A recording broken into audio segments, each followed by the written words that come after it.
നമസ്കാരം, സ്വാഗതം സ്പെഷ്യൽ എഡിഷനിലേക്ക്. പഞ്ചായത്ത് ഇലക്ഷന്റെ പ്രചാരണ കോലാഹലങ്ങൾക്ക് നടുവിലാണ് ഇപ്പോൾ കേരളമുള്ളത്. പലതരം വിഷയങ്ങൾ ഓരോ ദിവസവും കേൾക്കുന്നു. സംസ്ഥാന തലത്തിൽ ഉയർന്നു കേൾക്കുന്ന വിഷയങ്ങൾ പ്രാദേശികമായി എന്തുമാത്രം സ്വാധീനിക്കും എന്നത് പ്രധാനപ്പെട്ട ഘടകമാണ്. സംസ്ഥാന തലത്തിൽ ഇന്നിപ്പോൾ കേരളത്തിൽ ഏറ്റവും ചർച്ചയായി നിൽക്കുന്ന വിഷയങ്ങളൊന്ന് ശബരിമലയിലെ സ്വർണ്ണ കൊള്ളയാണ്. അതേതെങ്കിലും ഉദ്യോഗസ്ഥലത്തിൽ നടപ്പിലാക്കിയ ഒന്നല്ലെന്നും അതിൽ CPIഎമ്മിലെ തന്നെ ഉന്നതരായ ദേവസ്വം ബോർഡ് പ്രതിനിധികൾക്ക് പങ്കാളിത്തമുണ്ടായിരുന്നു എന്നതിന്റെ സൂചനകളാണ് ഇപ്പോൾ അന്വേഷണ സംഘം തരുന്നത്. കെ പത്മകുമാറിനെ പോലെ ഒരു ഉന്നതനായിട്ടുള്ള CPIഎം നേതാവ് അതിൽ പ്രതിസ്ഥാനത്തേക്ക് വരുന്നു. അയാൾ ശബരിമലയിലെ സ്വർണം അടിച്ചുകൊണ്ടുപോകുന്നതിന് മുഖ്യ ആസൂത്രകനായി പ്രവർത്തിച്ചു എന്നാണ് ഇപ്പോൾ പുറത്തേക്ക് അന്വേഷണ സംഘം നൽകുന്ന വിവരം. അന്വേഷണം മുന്നോട്ട് പോകുന്തോറും അത് CPIഎമ്മിന് കൂടുതൽ ബാധ്യത ഉണ്ടാക്കുകയാണോ, ഇടതുപക്ഷ സർക്കാരിന് വലിയ പ്രഹരമുണ്ടാക്കുകയാണോ? ശബരിമല ഒരിക്കൽ വലിയ തോതിൽ കൈപ്പൊള്ളിയതാണ് ഇടതുപക്ഷത്തിന്. അത് പരിഹരിക്കാൻ അവർ പല പരിശ്രമങ്ങളും നടത്തുന്നു. വഴിവിട്ട പരിശ്രമങ്ങൾ പോലും നടത്തുന്നതിന്റെ ഭാഗമാണ് അയ്യപ്പ സംഗമം നടത്തി അതിൽ വെള്ളാപ്പള്ളിയെ സർക്കാർ കാറിൽ കൊണ്ടുവന്നിറക്കുന്നത്, മുഖ്യമന്ത്രിക്കൊപ്പം യാത്ര ചെയ്യുന്ന നാം കണ്ടത്. അതായത് ശബരിമലയുടെ പരിക്ക് പരിഹരിക്കാൻ ഏത് അതിമാർഗവും സ്വീകരിക്കാം എന്നതിലേക്ക് പോലും സർക്കാർ എത്തിയിരുന്നു. അപ്പോഴിതാ ഇടുത്തി പോലെ ശബരിമലയിലെ സ്വർണ്ണക്കൊള്ള വരുന്നു. അതിൽ CPM നേതാക്കൾ തന്നെ കൊള്ളയ്ക്ക് പ്രധാന ആസൂത്രകരായി എന്ന് അന്വേഷണ സംഘം കണ്ടെത്തുന്നു. ഒരു നിലയ്ക്കും വഴിമാറി സഞ്ചരിക്കാൻ കഴിയാത്ത വിധം അന്വേഷണ സംഘത്തെ ഹൈക്കോടതി നിരന്തരമായി നിരീക്ഷിച്ചുകൊണ്ടിരിക്കുന്നു. ഒരു തെരഞ്ഞെടുപ്പ് കൂടി അടുത്തേക്ക് വരുന്നു. പ്രാദേശിക തെരഞ്ഞെടുപ്പാണ് ഇപ്പോൾ ഉള്ളത്. അതിൽ ഈ വലിയ വിഷയങ്ങൾ ചർച്ച ചെയ്യപ്പെടുമോ എന്നുറപ്പില്ല. പക്ഷേ തൊട്ടടുത്ത് വരാനിരിക്കുന്ന നിയമസഭാ തെരഞ്ഞെടുപ്പിലേക്ക് സഞ്ചരിക്കവെയാണ് അന്വേഷണം ഇങ്ങനെ പ്രധാനികളെ പൂട്ടി മുന്നോട്ട് പോകുന്നത്. പത്മകുമാർ അറസ്റ്റിലായാൽ അത് CPMന്റെ കാര്യമല്ല എന്ന് MV ഗോവിന്ദൻ CPIഎം സംസ്ഥാന സെക്രട്ടറി പറയുന്നുണ്ട്. അതൊരു തമാശയായല്ലേ എടുക്കാൻ കഴിയൂ. കാരണം പത്മകുമാർ പല ഘട്ടങ്ങളിലും പാർട്ടിയാൽ സംരക്ഷിക്കപ്പെട്ട പത്മകുമാർ, അദ്ദേഹം ചില്ലറക്കാരനാണോ? അല്ല. അപ്പം അങ്ങനെ ഒരാൾ പിടിക്കപ്പെടുമ്പോൾ അത് CPIഎമ്മിനുണ്ടാക്കുന്ന ബാധ്യത എന്തുമാത്രമാണ്? ഇനിയുമുണ്ടോ ഉന്നതർ ഇതുപോലെ പിടിക്കപ്പെടാൻ? കോടതി ഇടപെട്ടില്ലായിരുന്നുവെങ്കിൽ, ഒരു അന്വേഷണത്തിന് ഹൈക്കോടതി നിർദ്ദേശം നൽകിയില്ലായിരുന്നുവെങ്കിൽ, കോടതി നിരന്തരമായി നിരീക്ഷിച്ചിട്ടില്ലായിരുന്നുവെങ്കിൽ ഈ അന്വേഷണം തുടങ്ങുമായിരുന്നോ, മുന്നോട്ട് പോകുമായിരുന്നോ? പല ചോദ്യങ്ങളുണ്ട്. നമ്മൾ വീണ്ടും ചർച്ച ചെയ്യുന്ന ഇതേ വിഷയം തന്നെയാണ്. ഒരിക്കൽ കൂടി ഇടതുപക്ഷത്തിന് ചതിക്കുഴി വയ്ക്കുകയാണോ ശബരിമല വിവാദം എന്നത്? എന്നോടൊപ്പം ഈ ചർച്ചയിലുള്ളത് CPIഎം സഹയാത്രികൻ ആയിട്ടുള്ള ശ്രീ എം ജയചന്ദ്രൻ, കോൺഗ്രസ് നേതാവ് നിജേഷ് അരവിന്ദ്, VR രാജശേഖരൻ, വിശ്വ ഹിന്ദു പരിഷത്തിന്റെ പ്രതിനിധി എന്നിവരാണ്. ആദ്യം ശ്രീ M ജയചന്ദ്രൻ, CPIഎമ്മിനെയും ഇടതുപക്ഷത്തെ ആകെ തന്നെയും സംബന്ധിച്ച് വലിയ ഒരു ചതിക്കുഴിയായി വീണ്ടും ശബരിമല മാറുകയാണോ?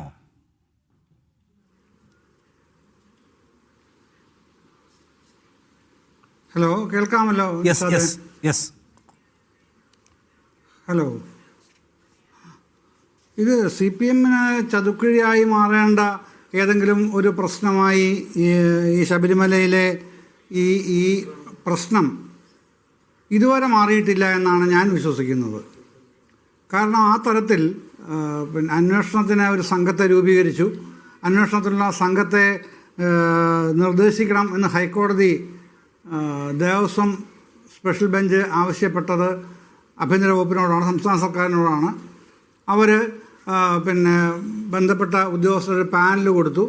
അത് അക്നോളജ് ചെയ്തുകൊണ്ടാണ് പ്രത്യേക അന്വേഷണ സംഘത്തെ തീരുമാനിച്ച് നിശ്ചയിച്ച് അവർ പ്രവർത്തനം തുടങ്ങുന്നത്.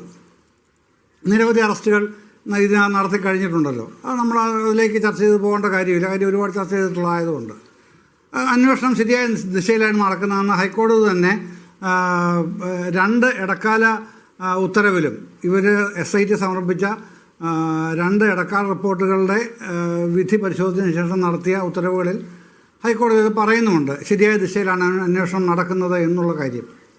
ഇപ്പോൾ ഇന്ന് ഏറ്റവും ഒടുവിൽ പത്മകുമാറും അറസ്റ്റിലായിരിക്കുന്നു. മുൻ MLAയും മുൻ ദേവസ്വം പ്രസിഡന്റുമായ പത്മകുമാർ വരെ. അതിൻ്റെ അകത്ത് തുടർന്നും അന്വേഷണം അതിൻ്റേതായ വഴിക്ക് നടക്കട്ടെ. കുറ്റവാളികൾ ആയി കോടതി കണ്ടെത്തുന്ന ആരാണോ അവർക്ക് അർഹമായ ശിക്ഷ കോടതി കൊടുക്കുകയും ചെയ്യും എന്നുള്ള നിലപാടാണ് എല്ലാവരും സ്വീകരിച്ചിട്ടുള്ളത്. മറ്റൊരു നിലപാട് ആർക്കും സ്വീകരിക്കാനും കഴിയില്ല. ഇന്ന് CPM സംസ്ഥാന സെക്രട്ടറി ഗോവിന്ദൻ മാഷത് 4 മണിക്ക് നടന്ന വാർത്താ സമ്മേളനത്തിൽ വ്യക്തമാക്കിയിട്ടുമുണ്ടല്ലോ, എല്ലാവരും കേട്ടതുമാണല്ലോ. അപ്പോൾ ആ നിലയ്ക്ക് നിൽക്കുന്ന ഒരു കേസിൽ പിന്നെ ഇതിനെ പലതരത്തിലും വെച്ച് കെട്ടാൻ ശ്രമിക്കുന്നുണ്ട് CPMന്റെ പുറത്തേക്ക്. സ്വാഭാവികമാണ്.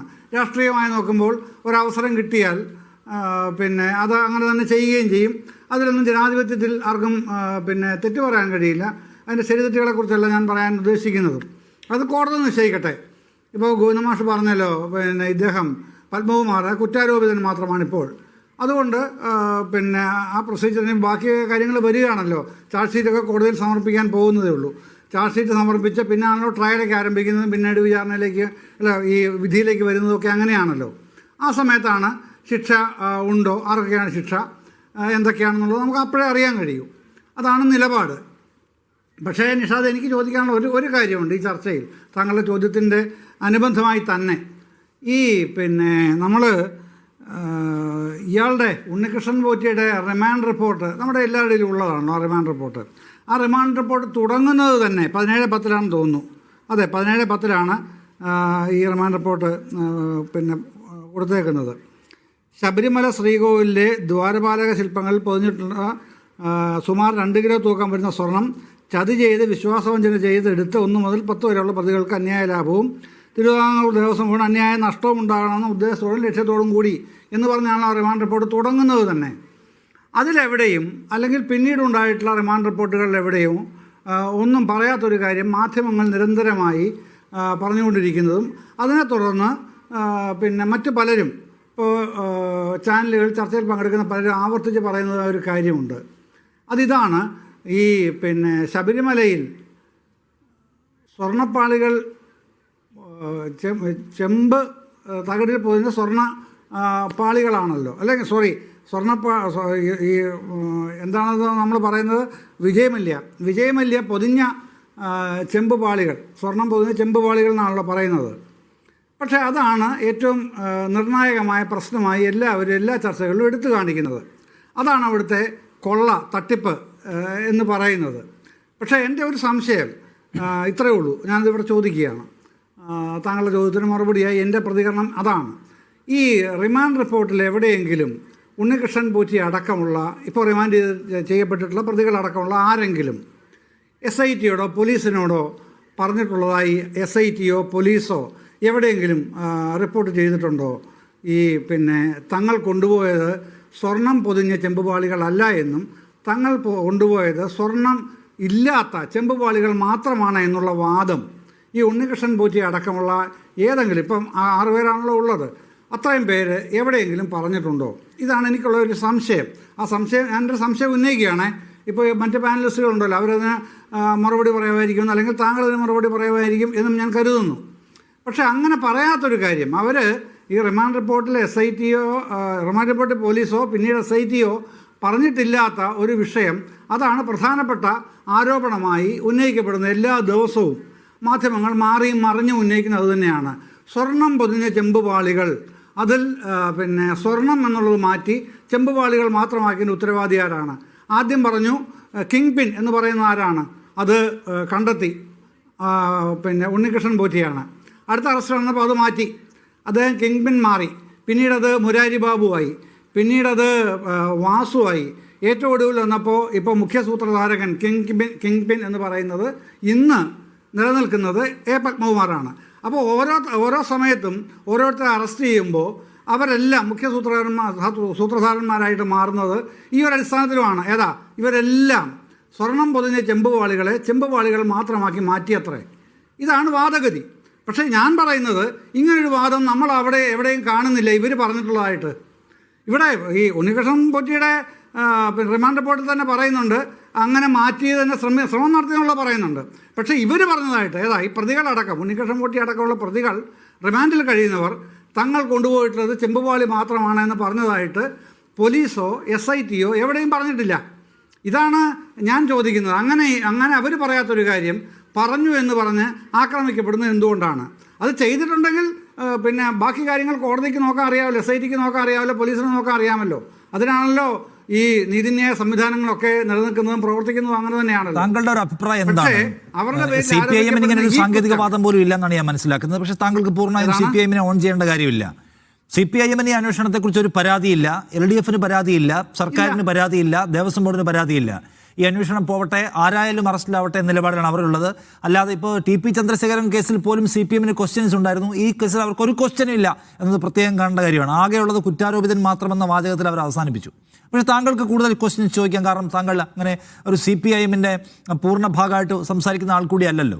പക്ഷെ ഞാൻ പറയുന്ന ഒരു കാര്യം, ഇതിനകത്ത് ഇത്രയും ആളുകൾ ആസൂത്രകരായിരിക്കുന്നു എന്ന കാര്യത്തിൽ ഉള്ള ഒരു ഫൈനൽ റിപ്പോർട്ടൊന്നുമല്ല റിമാൻഡ് റിപ്പോർട്ട്. അവർ അന്വേഷണമായിട്ട് മുന്നോട്ട് പോവുകയാണ്. മുന്നോട്ട് പോകുമ്പോൾ അവർക്ക് പലതരത്തിലുള്ള വിവരങ്ങൾ കിട്ടുകയാണ്. അവരൊരു ചാർജ് ഷീറ്റിനെ സമർപ്പിക്കാനിരിക്കുന്നു, അതിന്മേൽ ട്രയൽ നടക്കാനിരിക്കുന്നു. അതുകൊണ്ട് ഒരു റിമാൻഡ് റിപ്പോർട്ടിനകത്ത് ഏതെങ്കിലും ഒരു വാചകം മിസ്സിംഗ് ആണല്ലോ, അല്ലെങ്കിൽ നിങ്ങൾ കാണുന്നില്ലല്ലോ എന്നതിനെ അടിസ്ഥാനപ്പെടുത്തി ഒരു കേസിനെ പൂർണ്ണമായും നമുക്ക് ജഡ്ജ് ചെയ്യാൻ പറ്റുമോ CM ജയചന്ദ്രൻ? ഇല്ല, ചെയ്യാൻ കഴിയില്ല. താങ്കളുടെ ആ നിരീക്ഷണം അക്ഷരാർത്ഥത്തിൽ അക്ഷരപ്രതി ഞാനത് ഓൺ ചെയ്യുന്നു, അക്നോളജ് ചെയ്യുന്നു. പക്ഷേ ഒരു കാര്യമുണ്ട്, ഈ ഹൈക്കോടതി SITയെ പ്രഖ്യാപിച്ചുകൊണ്ട് നടത്തിയ ഒരു വിധിന്യായമുണ്ടല്ലോ, അതിൻ്റെ അവസാനത്തെ 2 പേജുകളിൽ പറയുന്നുണ്ട് എങ്ങനെയായിരിക്കണം ഇക്കാര്യത്തിലുള്ള ഒരു മീഡിയ റിയാക്ഷൻ അല്ലെങ്കിൽ മീഡിയ റെസ്പോൺസ് എന്തായിരിക്കണമെന്ന് ഹൈക്കോടതിയുടെ ഈ ദേവസ്വം സ്പെഷ്യൽ ബെഞ്ച് വ്യക്തമായിട്ടും പറയുന്നുണ്ട്. പക്ഷെ നാളിതുവരെ മീഡിയയ്ക്ക് അതൊന്നും ബാധകമായിട്ടില്ല. ഹൈക്കോടതി അതിനെക്കുറിച്ച് ഇതുവരെ ഒന്നും പറഞ്ഞിട്ടില്ല. അവരുടെ ഇടക്കാല വിധിന്യായങ്ങളിലൊന്നും ആ പ്രശ്നം ചൂണ്ടിക്കാണിച്ചിട്ടുള്ളത് മറ്റൊരു കാര്യം, അല്ലെങ്കിൽ SIT അത്തരത്തിലുള്ള ഒരു ആർഗ്യുമെൻ്റ് ഉന്നയിച്ചിട്ടുള്ളതെന്ന് അതും വേറൊരു കാര്യം. അതടക്കം നിൽക്കുന്നുണ്ട്.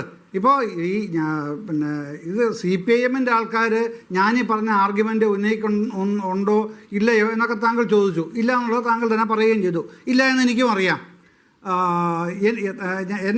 ഞാൻ എന്താണ് കരുതുന്നതെന്നുള്ളത് ഞാൻ കരുതുന്നത് അതുകൂടെ പറയാം. അപ്പോഴല്ലേ അത് പൂർത്തിയാകൂ നിഷാദേ. ഞാൻ കരുതുന്നത് ഇക്കാര്യത്തിൽ ഈ പറയുന്ന വിമർശകരെല്ലാം, ഞാൻ മാധ്യമങ്ങളെയല്ല അല്ലെങ്കിൽ താങ്കളെയല്ല കുറ്റപ്പെടുത്തുന്നത്, അല്ലാതെ ഈ പൊളിറ്റിക്കലി നോക്കിയാൽ UDFും BJP ആണല്ലോ 2 പ്രതിപക്ഷങ്ങൾ എന്ന് പറയുന്നത്. നിയമസഭയിൽ പ്രാതിനിധ്യമില്ലാത്തതുകൊണ്ട് അനൗദ്യോഗിക പ്രതിപക്ഷമാണ് BJP, മറ്റേത് ഔദ്യോഗിക പ്രതിപക്ഷമാണ് UDF. ഇവർ ഇക്കാര്യത്തിൽ ഒരു അവിശുദ്ധമായ ഒരു കൂട്ടുകെട്ട് പല നിലയ്ക്ക് ഉണ്ട് എന്നുള്ളത് ഇപ്പോൾ പെട്ടെന്ന് മനസ്സിലാക്കാൻ എല്ലാവർക്കും, കേൾക്കുന്ന ആർക്കും പാടുപെടും. പക്ഷേ ഇല്ലാത്ത പൂച്ച ഇരുട്ടിൽ തപ്പുമ്പോൾ നമ്മൾ സ്വാഭാവികമായിട്ടും വരികൾക്കിടയിൽ വായിക്കാനാണ് ഞാൻ പഠിച്ചിട്ടുള്ളത്, ശീലിച്ചിട്ടുള്ളതും ചെയ്ത പണിയും അതാണ്, ഇപ്പോഴും ചെയ്യുന്ന പണി അതായതുകൊണ്ടാണ്. അപ്പോൾ നമ്മൾ അതിലേക്കാണ് നോക്കുന്നത്. ഇങ്ങനെ പോയാൽ ആർക്കാണ് ഇതുകൊണ്ടുള്ള മെച്ചമുണ്ടാവുക, നേട്ടമുണ്ടാവുക? ശരി, അപ്പോൾ താങ്കൾ ചില സാങ്കേതികവും യുക്തിസഹവുമായിട്ടുള്ള പ്രശ്നങ്ങൾ കാണുന്നുണ്ട്. അല്ല ജയചന്ദ്രൻ, അപ്പോൾ ഇതിനകത്ത് പ്രവർത്തിക്കുന്ന ഇൻട്രസ്റ്റ് എന്താണ്?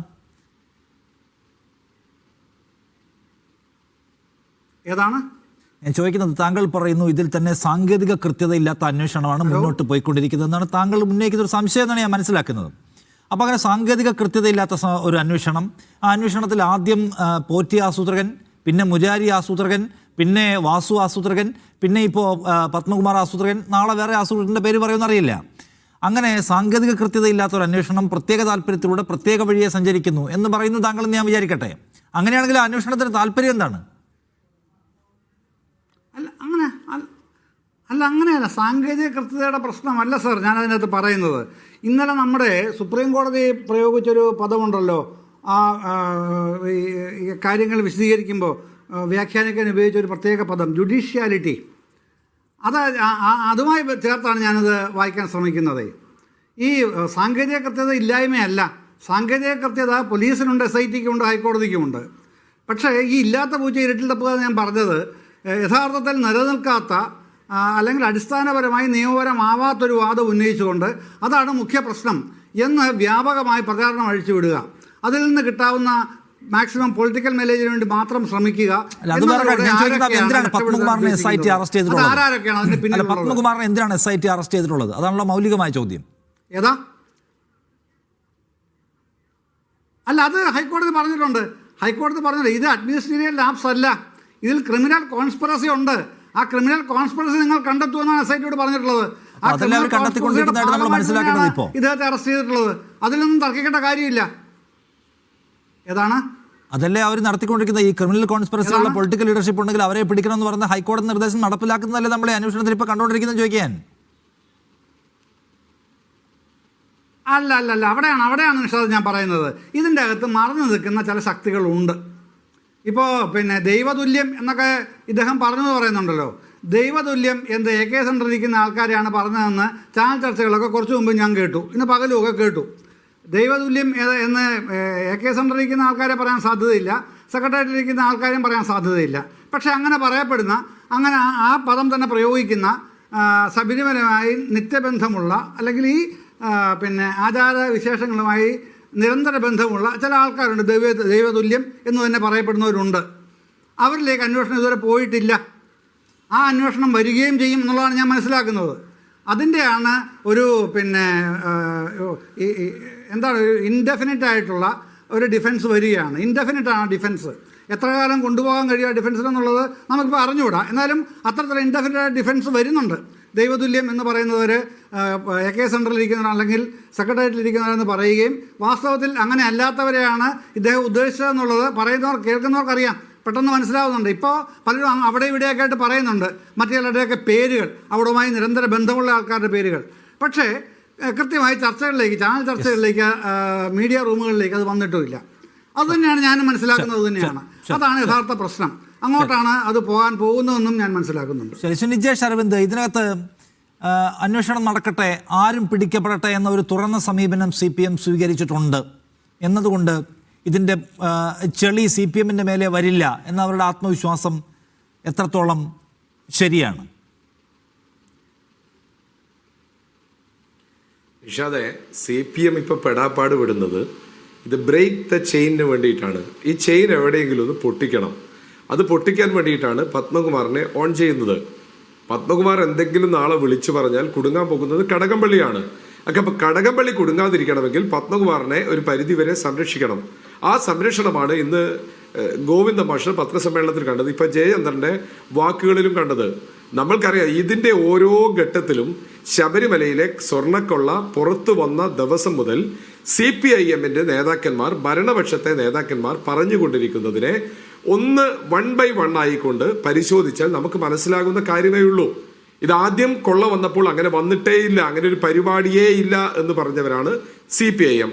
അത് തെളിഞ്ഞു വന്ന സമയത്ത് അവർ പറഞ്ഞു അതൊരു വ്യക്തികളാണ്, ചില വ്യക്തികൾ അതിനകത്ത് നുഴഞ്ഞു കയറിയ വ്യക്തികൾ. അന്ന് ഏറ്റവും കൂടുതൽ ബ്ലെയിം ചെയ്തത് കോൺഗ്രസിനെ ആയിരുന്നു. കോൺഗ്രസ് നേതാക്കന്മാർക്കൊപ്പം ഈ പോറ്റി നിൽക്കുന്ന കുറേ ചിത്രങ്ങളായിരുന്നു ചാനൽ ചർച്ചയിൽ വരെ കൊണ്ടുവന്ന് കാണിച്ചത്. നമ്മളൊക്കെ വിശ്വസിച്ചു കോൺഗ്രസ്സുകാരുടെ സ്വന്തം ആളാണ് എന്ന്. എന്നാൽ കുറെ കാലം കഴിഞ്ഞപ്പോൾ പോറ്റിയാണ് കട്ടത് എന്ന ഒരു അവസ്ഥയിലേക്ക് വന്നു. അപ്പോൾ പിന്നെ പോറ്റിയെ കോർണർ ചെയ്തു. പോറ്റിയാണ് കെട്ടത്, പോറ്റിയാണ്. പിന്നെ ആവർത്തിച്ച് പറയാൻ തുടങ്ങി CPM പോറ്റിയാണ്. അപ്പോഴും നമ്മൾ പറഞ്ഞു എന്തുകൊണ്ട് പോറ്റിയെ അറസ്റ്റ് ചെയ്യുന്നില്ല, പോറ്റിക്ക് എന്തിന് ഇതിനുള്ള അവസരം കൊടുത്തു. അങ്ങനെ പോറ്റി വന്നു. പിന്നെ പ്രത്യേക അന്വേഷണ സംഘത്തിന്റെ പ്രതിപട്ടികയിലേക്ക് വന്നപ്പോഴാണ് 8ാം നമ്പർ പ്രതി ആയിക്കൊണ്ട് ദേവസ്വം ബോർഡ് വന്നത്. ആ സമയം വരെ CPIM പറഞ്ഞത്, നേതാക്കന്മാർ പറഞ്ഞത് ഇത് ഉദ്യോഗസ്ഥരാണ്, ആദ്യം പോറ്റിയാണ്, പിന്നീട് ഉദ്യോഗസ്ഥരാണ്, അതിനപ്പുറത്തേക്കില്ല എന്ന് പറഞ്ഞു. ഉദ്യോഗസ്ഥരും കടന്ന് ദേവസ്വം ബോർഡിലേക്ക് വന്നു. വാസുവിലേക്ക് വന്നപ്പോൾ പുതിയ ന്യായീകരണം വന്നു, പുതിയ ക്യാപ്സ്യൂൾ. വാസു സഹയാത്രികൻ മാത്രമാണ്, പണ്ടൊരു പഞ്ചായത്ത് പ്രസിഡന്റ് മാത്രമായിരുന്നു, അല്ലാതെ ഞങ്ങളുമായിട്ട് ബന്ധമില്ല. അതും കഴിഞ്ഞ് പത്മകുമാറിലെത്തിയപ്പോൾ CPMന്റെ നിലപാട് എന്താണ്? പത്മകുമാറിലെത്തിയപ്പോൾ CPMന്റെ നിലപാട് അയാളൊരു കുറ്റാരോപിതൻ മാത്രമാണ്, ശിക്ഷിക്കപ്പെടട്ടെ. അന്ന് നമ്മൾ പറയാം എന്തൊരു നിഷ്കളങ്ക സ്വഭാവം. ഞാൻ നിഷാദെ ചോദിക്കട്ടെ, എന്താണ് ഒരു ദേവസ്വം ബോർഡ് വകുപ്പ് മന്ത്രിയുടെ ഉത്തരവാദിത്തം? എന്താ കേരളത്തിന്റെ മുഖ്യമന്ത്രിയുടെ ഉത്തരവാദിത്തം? എന്താ സാങ്കേതികതയാണോ ധാർമ്മികതയാണോ ഒരു മന്ത്രി ജനപ്രതിനിധി മുറുകെ പിടിക്കേണ്ടത്? ഈ ചോദ്യത്തിനാണ് ഉത്തരം പറയേണ്ടത്. ദേവസ്വം ബോർഡും മന്ത്രിയും തമ്മിൽ ബന്ധമില്ല എന്ന ഒരു വാക്ക് ഇന്നലെ കടകംപള്ളി പറയുന്നത് കേട്ടു. അതൊക്കെ അവർ തീരുമാനിക്കുന്നതാണ്. അങ്ങനെയാണോ സിസ്റ്റം? പിന്നെ എന്തിനാ ദേവസ്വം ബോർഡ്?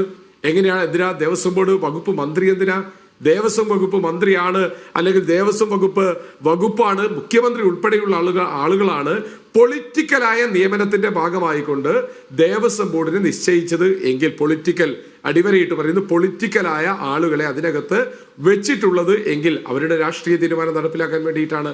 ആ രാഷ്ട്രീയ തീരുമാനം നടപ്പിലാക്കുമ്പോൾ യഥാർത്ഥത്തിൽ വേണ്ടത് പ്രയാർ ഗോപാലകൃഷ്ണൻ സാറെ പോലെയുള്ള ആളുകൾ അവിടെ വെച്ചപ്പോൾ തിരുവിതാംകൂർ ദേവസ്വം ബോർഡിന്റെ അധ്യക്ഷ സ്ഥാനത്ത് വന്ന സമയത്ത് ശബരിമല ഉൾപ്പെടെയുള്ള സ്ഥാപനങ്ങൾക്കകത്ത് എങ്ങനെ നന്നായി മുന്നോട്ട് പോകണം എന്നുള്ളതായിരുന്നു ചിന്ത എങ്കിൽ, പിണറായി വിജയൻ ഭരണകൂടം വന്നത് മുതൽ അതിനകത്ത് കയറിക്കൂടിയ ആളുകൾ എന്തെല്ലാം കക്കാം എന്നുള്ളതാണ് നോക്കിയത്. ആ കളവ് വന്ന സമയത്ത് അടുത്ത ഭരണസമിതി എന്താണ്, അതെങ്ങനെ മൂടിവെക്കാം എന്നുള്ളതാണ്. ഇപ്പൊ പ്രശാന്തന്റെ അവസാനത്തെ ഭരണസമിതി 2019 കളവുകളെ എങ്ങനെ മൂടിവെക്കാം എന്നതിൽ ഗവേഷണം നടത്തി പഴുതടയ്ക്കാനുള്ള ശ്രമം നടത്തി. അത് ചീറ്റിപ്പോയി. അത് ചീറ്റിപ്പോയപ്പോഴാണ് ഈ കാര്യങ്ങളൊക്കെ പുറത്തു വരുന്നത്. അപ്പോഴാണ് പുതിയ നെറേറ്റീവ്. ഞങ്ങളും അവരും തമ്മിൽ യാതൊരു ബന്ധവുമില്ല, അതൊരു സ്വതന്ത്ര ബോഡിയാണ്, നമ്മൾ വിശ്വസിക്കണം, അതൊരു സ്വതന്ത്ര ബോഡിയാണ്. തിരുവിതാംകൂർ ദേവസ്വം ബോർഡ് ഒരു സ്വതന്ത്ര ബോഡിയാണ്, CPIM-ഉമായിട്ട് യാതൊരു ബന്ധവുമില്ല. അടുത്തതാണത്, അത് അന്വേഷണം നടക്കട്ടെ, അന്നേ ആ സമയത്ത് വരാം. ശ്രീ ജയചന്ദ്രൻ പറഞ്ഞ് എന്ത് 17 മിനിറ്റ് സംസാരിച്ചിട്ട് എനിക്കൊന്നും മനസ്സിലായില്ല. അദ്ദേഹം പറഞ്ഞ് റിമാൻഡ് റിപ്പോർട്ടിലില്ല. എന്താ നിഷാദ് റിമാൻഡ് റിപ്പോർട്ട് എന്ന് പറഞ്ഞാൽ? ഒരു പ്രതിയെ അറസ്റ്റ് ചെയ്തു കഴിഞ്ഞാൽ അയാളെ റിമാൻഡ് ചെയ്യാൻ ആവശ്യമായ കാരണങ്ങൾ കോടതിയെ ബോധിപ്പിക്കുന്നതിന്റെ പേരാണ് റിമാൻഡ് റിപ്പോർട്ട്, അല്ലാതെ കുറ്റപത്രമല്ല. ആ remand report Unnikrishnan Potti arrest ചെയ്യുന്ന സമയത്ത് ആ റിമാൻഡ് റിപ്പോർട്ട് ഇയാൾ പുറത്തു പോയി കഴിഞ്ഞാൽ ഇന്നെന്ന കാര്യങ്ങൾ ചെയ്യും, ഇന്നെന്ന കാര്യങ്ങൾ കൊണ്ട് അയാൾ അകത്ത് കിടക്കണം എന്നാണ് പറയുന്നത്. അത് അന്വേഷണത്തിന്റെ ആ ഘട്ടത്തിൽ വരെയുള്ള കാര്യങ്ങളാണ്. ഓരോ ഘട്ടം കഴിയുമ്പോഴും റിമാൻഡ് റിപ്പോർട്ട് മാറും. പത്മകുമാറിന്റെ റിമാൻഡ് റിപ്പോർട്ടിലേക്ക് വരുമ്പോൾ അയാൾക്ക് ഇതിനകത്തുള്ള പങ്കാളിത്തമാണ് പുറത്തു പറയുന്നത്. പത്മകുമാർ എന്ന് പറയുന്ന CPIM നേതാവിന് ശബരിമലയ്ക്കകത്തുള്ള സ്വർണ്ണക്കൊള്ളയിലുള്ള പങ്കാളിത്തമാണ്. അതുകൊണ്ടാണല്ലോ പത്മകുമാർ എന്ന CPIM നേതാവിന്റെ വീട്ടിലേക്ക് ഇന്ന് SIT പോയത്. ആ SIT നേരത്തെ ജയേന്ദ്രൻ വീണ്ടും തെറ്റിദ്ധരിപ്പിച്ചുകൊണ്ട് പറഞ്ഞു SIT സർക്കാർ കൊടുത്തതാണ്. ഈ SIT-യുമായിട്ട് പിണറായി വിജയൻ ഗവൺമെന്റിന്, ഭരണകൂടത്തിന് ഒരു ബന്ധവുമില്ല. ബന്ധവും ഉണ്ടായിരുന്നുവെങ്കിൽ ഇതൊരിക്കലും നടക്കില്ലായിരുന്നു. അവിടെയാണ് നിഷാദെ നമ്മൾ ഒന്നുകൂടി മനസ്സിലാക്കേണ്ടത്. ഇതൊക്കെ CPIM-ന് അറിയാമായിരുന്നു. ഈ വിഷയം മുന്നോട്ട് പോയി കഴിഞ്ഞാൽ, ഈ വിഷയം പുറത്തേക്ക് വന്നു കഴിഞ്ഞാൽ CPIM-നെ നേരിട്ട് ബാധിക്കുന്ന വിഷയങ്ങൾ വരും. സ്വാഭാവികമായി കേന്ദ്ര ഭരണം ഇതിനകത്തേക്ക് ഇടപെടും. ആ കേന്ദ്ര ഭരണക്കാരെ നമ്മൾക്ക് കീശയിലാക്കാൻ ആവശ്യമായ നടപടി എടുക്കണം. ആ നടപടിയായിരുന്നു സെപ്റ്റംബർ മാസം 20-ാം തീയതി പ്രശാന്തനും പിണറായി വിജയനും വെള്ളാപ്പള്ളിയും വാസവനും എല്ലാം കൂടി പമ്പയുടെ ഓരത്ത് വെച്ച് കോടിക്കണക്കിന് രൂപ ചെലവഴിച്ച ആ അയ്യപ്പ സംഗമത്തിലെ ഏറ്റവും വലിയ പ്രഷ്യസ് മൊമെന്റ് ആയിക്കൊണ്ട് വാസവൻ വായിച്ച യോഗി ആദിത്യനാഥിന്റെ കത്ത്. അന്ന് നമ്മൾ വിചാരിച്ചു നിഷ്കളങ്കനാണ് വാസവൻ എന്നാ നമ്മൾ വിചാരിച്ചത്. നിഷ്കളങ്കനല്ല. ED വരുമ്പോൾ അല്ലെങ്കിൽ മറ്റേതെങ്കിലും ഏജൻസി വരുന്ന സമയത്ത് അവരെ ഞങ്ങൾ കീശയിലാക്കി വെച്ചിട്ടുണ്ട് എന്ന നേരത്തെയൊക്കെ സംഭവിച്ചതുപോലെ കീശയിലാക്കി വെക്കാനുള്ള ഏർപ്പാടായിരുന്നു PM-ശ്രീ വരെയുള്ള കാര്യങ്ങൾ. പക്ഷേ നമ്മുടെ ഹൈക്കോടതി ആ വിഷയത്തിൽ ഇടപെടുകയും വളരെ കണ്ണിങ് ആയിക്കൊണ്ട് കൃത്യമായ ദിവസങ്ങൾ വെച്ചുകൊണ്ട് സ്വകാര്യമായി പറയേണ്ട കാര്യങ്ങൾ സ്വകാര്യമാക്കി വെച്ചുകൊണ്ട് ഒരു അന്വേഷണം മുന്നോട്ട് പോയപ്പോൾ SP വെങ്കടേഷിന്റെ നേതൃത്വത്തിലുള്ള അന്വേഷണ സംഘത്തിന് കൃത്യമായ വിവരം ടൈം ബൗണ്ടായി കൊടുക്കേണ്ടി വന്നപ്പോഴാണ് ഈ കാര്യങ്ങൾ പുറത്തേക്ക് വരുന്നത്. ഡിസംബർ 3 മറുപടി പറയേണ്ടി വരുന്ന പോയിന്റിലേക്കാണ് ആദ്യം എത്തുന്നത്. നിജേഷ്, VR രാജശേഖരൻ, ഇപ്പൊ നോക്കൂ, ഇതൊരു വിശ്വാസികളുമായി ബന്ധപ്പെട്ട പ്രശ്നമാണ്. തുടക്കത്തിൽ നമുക്ക് ഓർമ്മയുണ്ട്, ഇതിന് മുൻപുണ്ടായിരുന്ന ശബരിമലയിലെ യുവതീ പ്രവേശന വിവാദം. അന്ന് വിശ്വാസികളുടെ ആ പ്രതിഷേധത്തിന്റെ പ്രധാനപ്പെട്ട ചാലകശക്തിയായി നിന്നിരുന്നത് 2 പ്രധാനപ്പെട്ട സമുദായ സംഘടനകൾ. നോക്കൂ, അതിൽ തന്നെ NSSന്റെ പങ്കാളിത്തം എന്തായിരുന്നു? അവർ നാമജപ ഘോഷയാത്രയുമായി തെരുവിലുണ്ടായിരുന്നു. ഇന്ന് NSSന് ശബ്ദമില്ല, അതിന് നേതാക്കൾക്കൊന്നും മിണ്ടാനില്ല. SNDP യോഗത്തിന്റെ ജനറൽ സെക്രട്ടറി, അദ്ദേഹത്തിന് ഈ വിഷയത്തിൽ നേരത്തെ ഉള്ളതുപോലെ ഇപ്പോൾ അദ്ദേഹം എടുക്കുന്നതാണ് ഒരൊറ്റപ്പെട്ട സംഭവമാണ്, നേരത്തെ വലുതാക്കേണ്ടതില്ല, അതിന് സർക്കാർ ബന്ധമൊന്നുമില്ല എന്നാണ്. വിശ്വാസികളുടെ ഭാഗത്തു നിന്ന് ഉയർന്നു വരേണ്ടുന്ന സമുദായ സംഘടനകളിൽ പ്രധാനപ്പെട്ടവയെല്ലാം മൗനത്തിലാണല്ലോ. ആകെ ഒച്ച വയ്ക്കുന്നത് BJP മാത്രമാണ്. അത് BJP എല്ലാ കാലത്തും അത് ചെയ്യും. സർക്കാരിന് പഴയതുപോലെ ഒരു സമ്മർദ്ദം സത്യത്തിൽ അങ്ങനെ അനുഭവിക്കേണ്ടി വരുന്നില്ലല്ലോ. അതെന്തുകൊണ്ടാണ്? അല്ല നിഷാദെ, അക്കാര്യത്തില് ഒരു വ്യക്തത വരുത്തേണ്ടതായിട്ടുണ്ട്. NSS നേതൃത്വം അല്ലെങ്കിൽ SNDP യോഗത്തിന്റെ നേതൃത്വം ഇതിനകത്ത് അഭിപ്രായ പ്രകടനം നടത്തുവോ അല്ലെങ്കിൽ സമ്മർദ്ദത്തിലേക്ക് കൊണ്ടുവരുന്നോ ഇല്ലയോ എന്നുള്ളത് ഇത്തരുണത്തിൽ അപ്രസക്തമാണ്. നമ്മളതിനെ കണക്കാക്കേണ്ടതായിട്ടില്ല. നായർ സമുദായ അംഗങ്ങളില് നല്ലൊരു ശതമാനം ഈ സാഹചര്യത്തില് അതീവ നൊമ്പരപ്പോടുകൂടിയാണ് കാണുന്നത്. SNDP യോഗമായാലും മുഴുവൻ ഹൈന്ദവ സമാജവും. അപ്പൊ അതുകൊണ്ട് ആ ഒരു വിഷയത്തിലേക്ക് കടക്കേണ്ടതില്ല. കാരണം NSSനെ സംബന്ധിച്ചിടത്തോളം NSS അന്ന് 2006 മുതൽ ഈ കേസിലെ കക്ഷിയാണ്. അപ്പൊ അതുകൊണ്ട് നമ്മളെ സംബന്ധിച്ചിടത്തോളം വിശ്വ ഹിന്ദു പരിഷത്ത് ആ കേസിൽ ഇംപ്ലീഡഡ് ആയിരുന്നു. 2018 റിവ്യൂ പെറ്റീഷനും കൊടുത്തു, റിട്ട് പെറ്റീഷനും കൊടുത്തു. ആ റിട്ട് പെറ്റീഷന്റെ അടിസ്ഥാനത്തിൽ മാത്രമാണ് യുവതീ പ്രവേശനം ഇന്ന് തടസ്സപ്പെട്ടിരിക്കുന്നതും വിശാല ബെഞ്ചിന് ആ കേസ് വിടാമെന്ന് സമ്മതിച്ചു. അത് വേറെ വിഷയം, ഞാൻ അതിലേക്ക് കടക്കുന്നില്ല. ഇവിടെ ഞാൻ പറഞ്ഞത് എന്താണെന്നറിയാമോ? ഇവിടെ മുഴുവൻ ഹൈന്ദവ സമാജവും കൃത്യതയോടുകൂടി രംഗത്തിറങ്ങാൻ തയ്യാറാണ്. സർക്കാരിനെ സമ്മർദ്ദത്തിലാക്കുക വെച്ചാൽ സർക്കാർ ഇവിടെ ഒരു കാര്യം മനസ്സിലാക്കേണ്ട ഒരു വിഷയം എന്താണെന്നറിയാം. ഇപ്പൊ ജയചന്ദ്രൻ സാറ് അദ്ദേഹത്തെ വളരെയധികം ബഹുമാനിക്കുന്നു. അദ്ദേഹം ഇത് വളരെ എത്ര ലാഘവത്തോടു കൂടിയാണ് തന്ത്രപരമായിട്ട് ഈ വിഷയം അവതരിപ്പിച്ചത്. ഒരു മഹാക്ഷേത്രത്തിലെ നാം ആലോചിച്ച് നോക്കണം, ഒരു മഹാക്ഷേത്രത്തിലെ അവിടുത്തെ ഭഗവാന്റെ പ്രധാനപ്പെട്ട ആ ആഭരണങ്ങളാവുന്ന അല്ലെങ്കിൽ ശരീരത്തിന്റെ ഭാഗമാവുന്ന അവിടെ അണിഞ്ഞിരിക്കുന്നതായ തനി തങ്കം അപഹരിച്ചിരിക്കുകയാണ്. ഭഗവാനെ അജ്ഞാനപ്പെടുത്തിക്കൊണ്ടാണോ ഇത് ചെയ്തിരിക്കുന്നത് പോലും സംശയമുണ്ട്. ഇത് ആർക്കും നിഷേധിക്കാനാവില്ല. അപ്പൊ ആ ഒരു സാഹചര്യത്തില് ആ കൊള്ളയാണ് നടന്നത്. സ്വർണ്ണ ഇതിനെ ആർക്കല്ലേ ജയചന്ദ്ര സാറിന് നിഷേധിക്കാൻ പറ്റുമോ? നാം ആലോചിച്ച് നോക്കണം. 1998, 99 കാലത്ത് ഞാൻ കൃത്യമായിട്ട് നിങ്ങളോട് പറയാം. 27/3/1999 ബോർഡ് സെക്രട്ടറി ഡിവിഷണൽ എഞ്ചിനീയർക്ക് കൊടുത്ത ഒരു നിർദ്ദേശമുണ്ട്, ഒരു ഓഫീസ് ഓർഡറാണത്. അത് ബോർഡ് തീരുമാനം അനുസരിച്ചാണ്. അതിൽ കൃത്യമായിട്ട് പറയുന്നുണ്ട്, സ്വർണപ്പാളികൾ പതിച്ച ആ ദ്വാരപാലക ശില്പങ്ങൾ എന്ന് പറയുന്നുണ്ട്. അപ്പൊ ഇത് നാം ആലോചിച്ച് നോക്കണം. ഇതെല്ലാം തന്നെ ഇത് കൃത്യമാണ്. നിങ്ങൾ ഒരു കാര്യം മനസ്സിലാക്കണം. ഇതിനു മുമ്പ് ഈ പ്രശാന്ത് ദേവസ്വം ബോർഡ് പ്രസിഡന്റായി വന്നതിന് ശേഷം നടന്ന ബഹുമാനപ്പെട്ട കേരള ഹൈക്കോടതിയുടെ സുപ്രധാനമായ ഒരു വിധിയുണ്ട്. 2021 തിരുവല്ലയിലെ ശ്രീവല്ലഭസ്വാമി ക്ഷേത്രത്തിലെ കൊടിമരത്തിന് ഇടിമിന്നലേറ്റു. അതിന്റെ അടിസ്ഥാനത്തിൽ അത് മാറ്റണം എന്ന് പറഞ്ഞ സമയത്ത് ഇതേ സ്മാർട്ട് ക്രിയേഷൻസിന്റെയും മുദ്ര ജുവലേഴ്സിന്റെയും ഒക്കെ ആളുകളെ കൊണ്ടുവന്ന് ഇവിടെ എന്ത് ചെയ്തു എന്നറിയാമോ? പരിശോധന നടത്തി. തിരുവല്ലയിൽ നടത്തിയപ്പോൾ നമ്മളൊരു കാര്യം മനസ്സിലാക്കണം. പറഞ്ഞ് കേട്ടറിവാണ്, അതിന്റെ വിദഗ്ധന്മാർ പറഞ്ഞ് കേട്ടിട്ടുള്ള വിവരമാണ്. ഒരു കൊടിമരത്തിൽ 90 പറകളാണ് സ്ഥാപിക്കുന്നത്. അതിൽ സ്വർണ്ണ പാളികൾ പതിക്കുകയാണ്. 8 പാളികൾ മെർക്കുറി ഉപയോഗിച്ച് പതിക്കുകയാണ്. ഇതിൽ ഒന്നും തന്നെ സ്വർണം പൂശാറില്ല. കാരണം എന്താണ്? ദേവശരീരത്തിന്റെ ഭാഗമാണ്. അതുകൊണ്ട് അതിൽ സ്വർണം പൂശുകയല്ല, മറിച്ച് പേപ്പർ കനമുള്ള സ്വർണപ്പാളികൾ പതിക്കുകയാണ്. പ്രശാന്ത് തന്നെ റിപ്പോർട്ട് ചെയ്തിട്ടുണ്ട്. അതിലെന്താ പറയുന്നത്? ഈ സ്വർണപ്പാളികള് എല്ലാം കൂടി ഒരു കൊടിമരത്തിൽ 5.5 കിലോ വരും. അതിൽ 1.5 കിലോ മതി പരമാവധി സ്വർണം പൂശാൻ. 4 കിലോ ആറുമുള സ്ട്രോങ് റൂമിൽ സൂക്ഷിച്ചാൽ അവിടെ നിന്ന് പിന്നെ എടുത്തോണ്ട് പോയാൽ ആരും ഇത് അന്വേഷിക്കുന്നില്ലല്ലോ. ക്ഷേത്ര സ്വത്തുക്കളല്ലേ. അപ്പൊ ഇതിനെതിരെ അവിടുത്തെ ഭക്തജനങ്ങള് ഹൈക്കോടതിയെ സമീപിച്ചു. ഹൈക്കോടതി അതിന് നിരോധന ഉത്തരവ് പുറപ്പെടുവിച്ചു. എന്റെ കൈവശം ആ ഓർഡർ ഉണ്ട്. അതുകൊണ്ടാണ് അത് അടിച്ചു മാറ്റിക്കൊണ്ട് പോവാതിരുന്നത്. അപ്പൊ ഇവിടെ നാം ആലോചിക്കണം, 2025 സെപ്റ്റംബർ മാസം 7-ാം തീയതി ഓണത്തോട് അനുബന്ധിച്ച് നട തുറന്ന് അതിന്റെ പൂജകൾ കഴിഞ്ഞപ്പോൾ ഇത് അടിച്ചു മാറ്റിക്കൊണ്ട് പോയതിനെ സംബന്ധിച്ചുള്ള തർക്കമാണ് ഇതിന്റെ ചുരുളുകൾ മുഴുവൻ അഴിയാനുള്ള കാരണമായത്. ഇന്ന് വരെ പ്രശാന്തനെ അന്വേഷിച്ചിട്ടില്ല. അത് കൊണ്ടുപോയി അന്വേഷണത്തിലേക്ക് പോകാൻ കാരണം അതാണ് ഞാൻ പറഞ്ഞത്. വീണ്ടും എന്റെ ചോദ്യം ഞാൻ പഴയതിലേക്ക് തന്നെ തിരിച്ചു വരികയാണ് ശ്രീ രാജശേഖരൻ. അതായത് ഈ സ്വർണ്ണപ്പാളികൾ അടിച്ചു മാറ്റുക എന്ന് വെച്ചാൽ ശബരിമല പോലെ വളരെ എന്താ പറയുന്നത്, വിശ്വാസികൾക്ക് പ്രാധാന്യമുള്ള ഒരു സ്ഥലത്തെ സ്വർണ്ണപ്പാളി മോഷ്ടിക്കാൻ ഉന്നതരുടെ ഗൂഢാലോചന നടക്കുക എന്നുള്ളതാണ്. അന്ന് യുവതീ പ്രവേശന കാലത്തുണ്ടായതുപോലെ ഒരു ശബരിമല സംരക്ഷണ പ്രതിഷേധമൊന്നും എവിടെ ഉയർന്നു വരുന്നില്ലല്ലോ. അത് ഉയർത്തേണ്ടുന്ന ആളുകൾ തന്നെയും സർക്കാരിന്റെ ഭാഗമായി നിൽക്കുകയാണ് ഇപ്പോൾ. എന്നതുകൊണ്ട് വിശ്വാസികളാകമാനം സർക്കാരിന്റെ തിരിഞ്ഞെന്നൊക്കെ നിങ്ങൾ പറയുന്നത് എന്ത് അടിസ്ഥാനത്തിലാണ്? വിശ്വാസികളാകമാനം ശ്രീ ജയചന്ദ്രൻ, വിശ്വാസികളാകമാനം സർക്കാരിനെതിരെ തിരിഞ്ഞിരിക്കുകയാണ്, പിണറായി വിജയനെതിരെ തിരിഞ്ഞിരിക്കുകയാണെന്നൊക്കെ പറഞ്ഞ് നിങ്ങൾ എന്ത് മീറ്റർ വെച്ച് അളന്നിട്ടാണ് ഈ പറയുന്നത്? അല്ലല്ല, പറയട്ടെ, അത് പറയാം. പൂർണ്ണമായ കാര്യം പറയാം.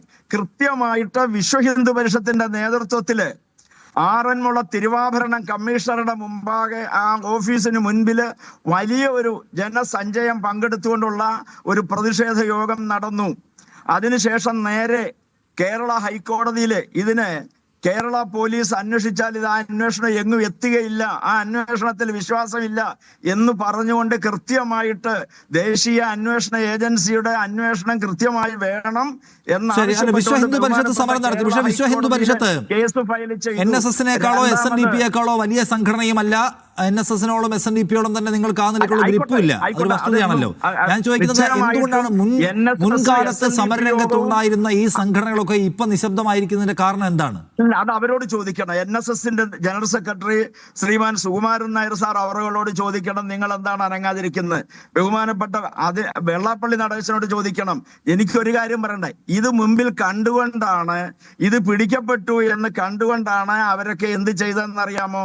ഈ സംഗമത്തില് ബഹുമാനപ്പെട്ട മുഖ്യമന്ത്രിയുടെ വാഹനത്തിൽ തന്നെ കൊണ്ടുവന്നത് ബഹുമാനപ്പെട്ട NSSന്റെ വൈസ് പ്രസിഡന്റ് ആരാധ്യനായ സംഗീത് കുമാറിനെ കൊണ്ടുവന്നത്, അതൊക്കെ അതിൻ്റെതായ വഴിക്ക് പോട്ടെ. ഞങ്ങളെ സംബന്ധിച്ചിടത്തോളം NSS അന്നും ഒരു ചെറിയ പ്രത്യക്ഷ സമര പരിപാടിക്ക് ഈ സമുദായ സംഘടനകളൊന്നും തെരുവിലിറങ്ങിയിട്ടില്ല. അതിന്റെ അണികൾ വന്നിട്ടുണ്ട്, സഹകരണം നടത്തിയിട്ടുണ്ട്, അതിനപ്പുറത്തേക്കൊന്നും പോയിട്ടില്ല. അപ്പൊ ഇവിടെ പ്രത്യക്ഷ സമര പരിപാടികളെല്ലാം ദേവസ്വം ബോർഡിന്റെ ഹെഡ്ക്വാർട്ടേഴ്സിന്റെ മുൻപിലായാലും ശരി, മറ്റു സ്ഥലങ്ങളിലായാലും കൃത്യമായി ഇനിയും ചെയ്യും. അതൊന്നും നിർത്തിവെച്ചിട്ടില്ലല്ലോ. ഇവിടെ ഇതിനെ കാത്തിരിക്കുകയാണ്. ഇവിടെ നിങ്ങള് മാധ്യമങ്ങളടക്കം ഈ പറഞ്ഞ ജയചന്ദ്രൻ ചേട്ടനെ പോലെയുള്ള ആളുകൾ ഇതിനെ വെള്ളപൂശാൻ ശ്രമിക്കുമ്പോൾ നാം ആലോചിക്കണം, തന്ത്രപരമായിട്ടാണ് ഈ അടിച്ചു മാറ്റിയ ഈ സ്വർണപ്പാളികളുടെയും യോഗദണ്ഡിന്റെയും ജപമാലയുടെയും മുദ്രമാലയുടെയും മൂല്യം എത്രയാണ്? അമൂല്യങ്ങളായ വസ്തുക്കളാണ്. ഭഗവാന്റെ ഈ ദേവശരീരത്തിന്റെ ഭാഗമായിട്ടുള്ള അയ്യപ്പ ചരിതം ആലേഖനം ചെയ്ത പാളികൾ അടക്കം അഴിച്ചു മാറ്റിക്കൊണ്ടുപോയിട്ടുണ്ട്. 2018-ലും 2019-ലും മാത്രമല്ല, 2023-ലും 2024-ലും 2025-ലും കൊണ്ടുപോയി. ഇതിനെ സംബന്ധിച്ച് സമഗ്രമായ അന്വേഷണം ഈ SITയുടെ ഭാഗത്തു നിന്നും ഉണ്ടാവുന്നില്ല. അതാണ് FIR-നകത്ത് ഈ മോഷണത്തിന്റെ വകുപ്പ് ചേർത്തിട്ടില്ല എന്നുള്ളതാണ് ഒന്നാമത്തെ ആക്ഷേപം. ഇവരെ കൊണ്ട് തൊണ്ടി മുതൽ കണ്ടെത്തുന്നതിന് വേണ്ടിയുള്ള യാതൊരു നടപടികളും SITയുടെ ഭാഗത്തു നിന്നും ഈ നിമിഷം വരെ ഉണ്ടായിട്ടില്ല. ഗവൺമെന്റ് സ്പോൺസേഡ് കൊള്ളയാണ് നിഷാദേ. അല്ല രാജശേഖരൻ, ഞാൻ ചോദിക്കുന്നത് കേരള ഹൈക്കോടതി മേൽനോട്ടം വഹിക്കുന്ന ഒരു അന്വേഷണം കേരള ഹൈക്കോടതി മേൽനോട്ടം വഹിക്കുന്ന ഒരു അന്വേഷണം കൂടി ഈ SIT അട്ടിമറിക്കുന്നതാണോ താങ്കൾ പറയുന്നത്? അങ്ങനെയാണെങ്കിൽ SITക്ക് ഇത് വാസുവിന് മുമ്പേ നിർത്താറുന്നല്ലോ. അതിന്റെ മുഖ്യമായ പോയിന്റിലേക്ക് അവർ വന്നിട്ടില്ല. അതിനകത്ത് കോടതിയുടെ നിഷ്കർഷ ഇനി ഉണ്ടാവേണ്ടിയിരിക്കുന്നു. അതാണ് FIR-നകത്ത് ഇത് വന്നിട്ടില്ല എന്നുള്ള ഒരു സാധാരണ ഭക്തന്റെ ആശങ്കയാണ്. ഇവിടെ നമ്മൾ ആലോചിച്ച് നോക്കണം. ഇവിടെ ഗവൺമെന്റ് സ്പോൺസേഡ് അല്ല എന്ന് പറയുമ്പോൾ ദേവസ്വം മന്ത്രിക്ക് ഉണ്ണികൃഷ്ണൻ പോറ്റി കൊടുത്ത അപേക്ഷ, പത്മകുമാർ ഇന്നലെ മൊഴി കൊടുത്തതാണ്. ഉണ്ണികൃഷ്ണൻ പോറ്റി നമ്മുടെ കടകംപള്ളി സുരേന്ദ്രന് കൊടുത്ത, ദേവസ്വം മന്ത്രിക്ക് കൊടുത്ത അപേക്ഷ അയാളത് മാർക്ക് ചെയ്ത് ദേവസ്വം ബോർഡ് പ്രസിഡന്റിന് കൊടുക്കുന്നു. ദേവസ്വം ബോർഡ് പ്രസിഡന്റ് ബോർഡ് തീരുമാനമുണ്ട്, ആ ബോർഡ് തീരുമാനം അനുസരിച്ച് താഴേക്ക് കൊടുക്കുന്നു. അപ്പൊ എവിടെയാണോ മോഷണം നടക്കുന്നത്? മോഷണം എന്ന് പറയാൻ പറ്റത്തില്ല. തട്ടിയെടുത്തതാണ്, സർക്കാർ തട്ടിയെടുത്തതാണെന്ന് വേണം പറയുവാൻ. പകൽ കൊള്ളയാണെന്ന് വേണം ഇതിനെ പറയുവാൻ. സർക്കാരിന്റെ കൊള്ള പൂർണ്ണാർത്ഥത്തിൽ പിടിക്കപ്പെട്ടിട്ടില്ല, അത് അട്ടിമറിക്കപ്പെടുന്നു എന്ന് പറയുക കൂടിയാണ് അദ്ദേഹം. നിജേഷ് അരവിന്ദ്, അങ്ങനെ ഈ അന്വേഷണം ഒരു പ്രധാന കണ്ണിയിൽ എത്താതെ അവസാനിക്കുമെന്ന് നിങ്ങൾ ആക്ഷേപിക്കുന്നുണ്ടോ? അല്ല, അത് ഇപ്പോൾ പറയാൻ പറ്റില്ല. പക്ഷെ ഒരു കാര്യം ഉറപ്പാണ്, ഈ അന്വേഷണം മുന്നോട്ട് പോകണമെങ്കിൽ നമ്മളിപ്പോൾ പുറത്തു വന്ന കളവ് അത് ഒരു വളരെ കുറച്ച് ഐസിന്റെ അങ്ങേയറ്റം മാത്രമേ ഉള്ളൂ എന്നാണ് നമ്മൾ വിശ്വസിക്കുന്നത്. ശബരിമല പോലെയുള്ള പ്രധാന സ്ഥാപനങ്ങൾക്കകത്ത് സമഗ്രമായ ഒരു അന്വേഷണം വന്നേ മതിയാവും. അത് ശബരിമലയിൽ നിൽക്കുന്നില്ല, മറ്റ് അമ്പലങ്ങൾക്കകത്തൊക്കെ സംഭവിച്ചപ്പോൾ ഞങ്ങളെയൊക്കെ നാട്ടിൻ പുറത്തെ അമ്പലങ്ങൾക്ക് 10, 20, 30 പവൻ അടിച്ചു കൊണ്ടുപോയതിന്റെ കഥകൾ ഓരോ ദിവസം പുറത്തു വരികയാണ്. അപ്പോൾ ക്ഷേത്രങ്ങളിൽ നിന്ന് കൊണ്ടുപോയ മൂല്യങ്ങളെ പറ്റി, അവിടെ നിന്ന് നഷ്ടപ്പെട്ടു പോയ കട്ടെടുത്ത സാധനങ്ങളെ പറ്റി പുറത്തു വരണമെങ്കിൽ സമഗ്രമായ അന്വേഷണം കേരളത്തിൽ നടന്നേ പറ്റൂ. അത് നടക്കണമെങ്കിൽ ഇതുപോലെയുള്ള കള്ളന് കഞ്ഞി വെച്ചു കൊടുക്കുന്ന ആളുകൾ ഇതിന്റെ തലപ്പത്തുണ്ടാവാൻ പാടില്ല. അതിനൊറ്റ വഴിയേ ഉള്ളൂ. ആ വഴി എന്ന് പറഞ്ഞാൽ കേരളത്തിൽ ഭരണമാറ്റം ഉണ്ടാവണം. എല്ലാ ക്രിമിനലുകളെയും സംരക്ഷിക്കുന്ന കമ്മ്യൂണിസ്റ്റ് പാർട്ടി, എല്ലാ ക്രിമിനലുകളെയും സംരക്ഷിക്കുന്ന പിണറായി വിജയൻ ഭരണത്തിൽ നിന്ന് പുറത്തു പോവാതെ ഇവിടെ നീതിയില്ല. പിന്നെ നേരത്തെ നിഷാദ് ചോദിച്ച ചോദ്യത്തിന് ഉത്തരം, പുറത്ത് ഇത് ജനങ്ങൾക്ക് പ്രതിഷേധമില്ലല്ലോ എന്നാണ്. ഇന്ത്യ രാജ്യത്തെ പൗരന്റെ പ്രതിഷേധം രേഖപ്പെടുത്താവുന്ന ഏറ്റവും പ്രധാനപ്പെട്ട അവസരം ഏതാണ്? അത് തെരഞ്ഞെടുപ്പാണ്. അതുകൊണ്ടാണ് പ്രതിഷേധം തെരുവിലേക്ക് ആവശ്യമില്ല. ഇന്ന് കേരളത്തിലെ ഓരോ വോട്ടർമാരും കാത്തിരിക്കുകയാണ് ഈ ഗവൺമെന്റിനെതിരെ പ്രതിഷേധം രേഖപ്പെടുത്താൻ വേണ്ടി. ആ പ്രതിഷേധം രേഖപ്പെടുത്തും. രണ്ടാമത്തെ കാര്യം, അന്ന് യുവതീ പ്രവേശനം ഉണ്ടായ സമയത്ത് ഒരു ഭാഗത്ത് ഗവൺമെന്റ് ആയിരുന്നു. വനിതാ മതിൽ കെട്ടി ഓരോ ആളുകളെ സെലക്ട് ചെയ്ത് കൊണ്ടുവന്ന് ആചാരം ലംഘിക്കാനുള്ളതാണ് എന്ന് പ്രഖ്യാപനം നടത്തി, വനിതകളെ അതിനകത്ത് കയറ്റി കേസ് കൊടുത്ത്, അങ്ങനെ ഒരു ഭാഗത്ത് സർക്കാരും സർക്കാരിന്റെ മിഷണറിയും ദേവസ്വം ബോർഡും ഒക്കെ ഒരു പണിയെടുക്കുന്ന സമയത്ത് ജനങ്ങൾ ഒരു ഭാഗത്തും സർക്കാർ ഒരു ഭാഗത്തുമായിരുന്നു. ഇന്ന് സർക്കാരിന് പ്രത്യക്ഷത്തിൽ അന്വേഷണത്തിൽ റോളില്ല, അകത്തേക്ക് പോകുന്ന ആളുകളെ ഇതുപോലൊരു അവസ്ഥ, പാർട്ടിയുടെ നേതാക്കന്മാർ അകത്തേക്ക് ഇങ്ങനെ പോയിക്കൊണ്ടിരിക്കുമ്പോൾ ന്യായീകരണ ക്യാപ്സ്യൂൾ ഇറക്കുക എന്നതിനപ്പുറത്തേക്ക് സർക്കാരിന് റോളില്ല ഇതിനകത്ത്. ആ റോൾ ഇല്ലാത്തത് കൊണ്ട് ഓരോരുത്തരും സ്വന്തം കാര്യം സംരക്ഷിക്കാനുള്ള വഴിയൊരുക്കുക എന്നതിനപ്പുറത്തേക്ക് ഗവൺമെന്റിന് റോൾ ഇല്ലാത്തത് കൊണ്ടാണ് ജനകീയ പ്രക്ഷോഭങ്ങൾക്ക് സ്പേസ് ഇല്ലാത്തത്. ജനകീയ പ്രക്ഷോഭം ഉണ്ടാവണമെങ്കിൽ ഗവൺമെന്റ് അല്ലേ വേണ്ടത്, കോടതിയല്ലേ ഇടപെടുന്നത്. കോടതി ഡയറക്റ്റ് ഇടപെടുന്ന ഒരു കേസായതുകൊണ്ടാണ് കേരളത്തിൽ ജനകീയ പ്രക്ഷോഭം ഈ രീതിയിൽ വരാത്തത്. അതുകൊണ്ട് അതിന് ആ ചോദ്യത്തിന് പ്രസക്തിയില്ല. ഇത് ജനങ്ങളുടെ ഇടയിലേക്ക് ചർച്ചയാക്കപ്പെട്ടു. ഞങ്ങളൊക്കെ പറയുന്നത് 2019 നടക്കാൻ തുടങ്ങിയ ഒരു കൊള്ള 2025 വരെ തടഞ്ഞു വെച്ച, അതിനെ പുറത്തേക്ക് വരാതെ മൂടി വെച്ച ആളുകളാണ് നമ്മളൊക്കെ അറിയേണ്ടത്. ഉണ്ണികൃഷ്ണൻ പോറ്റി ആദ്യം കോൺഗ്രസ് നേതാക്കന്മാരുടെ ചിത്രം വെച്ച് പ്രതിരോധിക്കാൻ ശ്രമിച്ച ആളുകളൊക്കെ പറയേണ്ടത്, ഉണ്ണികൃഷ്ണൻ പോറ്റി ശബരിമലയ്ക്കകത്ത് വന്നാൽ ആരുടെ മുറിയിലായിരുന്നു താമസിക്കുന്നത്? അത് പത്മകുമാറിന്റെ മുറിയിലാണ്. ഉണ്ണികൃഷ്ണൻ പോറ്റി ഏത് MLA-യുടെ മണ്ഡലത്തിലാണ് വികസന പ്രവർത്തനങ്ങൾക്ക് പണം ചെലവഴിച്ചിട്ടുള്ളത്? അത് കഴക്കൂട്ടത്താണ്, കടകംപള്ളിയുടെ മണ്ഡലത്തിലാണ്. ഇതൊക്കെ പറയുമ്പോഴാണ് ഇവർ തമ്മിലുള്ള അവിഹിത ബന്ധം പുറത്തു വരിക. അതുകൊണ്ട് പുറത്തു വരാനുള്ളത് ഒരുപാട്. ജയചന്ദ്രൻ, ഇതിപ്പോ അന്വേഷണം നടക്കുന്നു, പത്മകുമാറിനെ അറസ്റ്റ് ചെയ്തു, പാർട്ടി പൂർണ്ണമായിട്ടും അന്വേഷണത്തോട് സഹകരിക്കുന്നു എന്ന് പ്രഖ്യാപിക്കുന്നു, സർക്കാർ അന്വേഷണത്തോട് സഹകരിക്കുന്നു പ്രഖ്യാപിക്കുന്നു. അതുകൊണ്ട് ജനങ്ങൾ ഞങ്ങളുടെ നിഷ്കളങ്കതയെ വാല്യൂ ചെയ്തോളും, ഞങ്ങളെ പിന്തുണച്ചോളും എന്ന് വിചാരിക്കുന്നത് ഒരു അതിമോഹമായിരിക്കില്ലേ? കാരണം ഈ പിടിക്കപ്പെടുന്ന ആളുകൾ ആരാണ്? ഏറ്റവും അവസാനം ഈ പറയുന്ന പത്മകുമാർ ആരാണ്? അദ്ദേഹം പാർട്ടിയോട് തെറ്റിയെന്ന് തോന്നിപ്പിക്കുന്ന ഒരു ഘട്ടം പോലും ഉണ്ടായിട്ടുണ്ട്. ഏത് ശബരിമലയിലെ സമരകാലത്ത് പാർട്ടി എടുത്തിട്ടുള്ള ഒരു നവോത്ഥാന പുരോഗമന നിലപാടിന് അപ്പുറത്തായിരുന്നു അദ്ദേഹം. എന്നിട്ടും അദ്ദേഹത്തെ ചേർത്ത് പിടിച്ചിട്ടുണ്ട് ഈ പാർട്ടി. അദ്ദേഹം കഴിഞ്ഞ സമ്മേളനം കഴിഞ്ഞപ്പോൾ പരിധി വിട്ട് വർത്താനം പറഞ്ഞ് പാർട്ടിയെ കുഴപ്പത്തിലാക്കിയ ആളാണ്. എന്നിട്ടും അദ്ദേഹത്തെ അങ്ങോട്ട് പോയി കണ്ട് ജില്ലാ സെക്രട്ടറി കോംപ്രമൈസ് ചെയ്യാൻ നമ്മൾ കണ്ടു. ആ നിലയ്ക്ക് പാർട്ടി ചേർത്ത് പിടിച്ച ഒരാളാണ്. അങ്ങനെ ഒരാളാണ് ഇങ്ങനെ ഒരു കുടുക്കിൽപ്പെട്ടു പോകുന്നത് എന്ന കാര്യം ഓർക്കണം, അല്ലെങ്കിൽ ഈ കുടുക്കിലെ പ്രധാനിയായി മാറുന്നത് എന്ന് കാണണം. എന്നിട്ടും പാർട്ടിക്ക് അതിനൊരു ബന്ധം ഉണ്ടാവില്ല, പാർട്ടി പാവം എന്ന് ജനങ്ങൾ നിഷ്കളങ്കമായി അങ്ങ് വിചാരിച്ചോളും എന്നത് ഒരു അതിവിചാരമല്ലേ ശ്രീ ജയചന്ദ്രൻ?